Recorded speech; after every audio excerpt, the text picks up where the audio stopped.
Asante sana mwenyekiti wa kikao hiki. Leo nimekuja kwenye kikao chenu wanawake niwaibie siri. Leo nina majibu ya maswali yenu chungu nzima. Je, kwa nini wanaume huonyesha dharau pindi tu anapomaliza tendo na wewe? Je, kwa nini mwanaume huchepuka baada ya kukuweka ndani na kufanya mke? Je, kwa nini baadhi ya wanaume hawapendi kutembea kama na wake zao hadharani? Je, kwa nini wanaume anaishia kumwoa mke wa pili ili hali baadhi ya dini haziruhusu?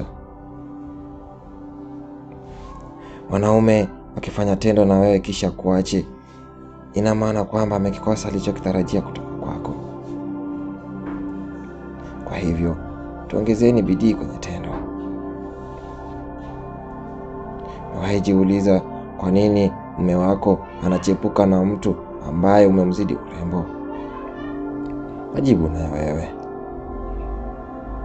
Penzi mwanaume hayaishi ndani ya roho yake, bali yako kwenye macho na huduma anazopata yeye. Akikosa kukiona alichokipenda kutoka kwako, atarudi akitafute kwingine. Kwa mfano, baadhi ya wanaume hupenda mavazi unazovalia nyie. Atapokosa kuona hayo kwako, atakosa maana ya kukupenda tena. Wanaume hupenda sifa, kwa hivyo hakikisha una muonekano wa kusifika.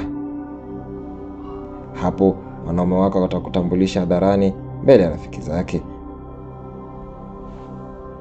Mwanaume ni kiumbe ambacho hakiwezi kabisa kutengana na wazazi wake. Kwa hivyo, ukikosa kuwapenda wazazi wake, atatafuta mbadala wa kuwapenda wazazi wake.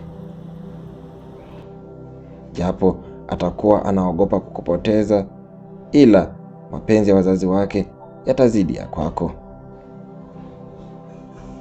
Asante sana mwenyekiti kwa kunipea hii fursa.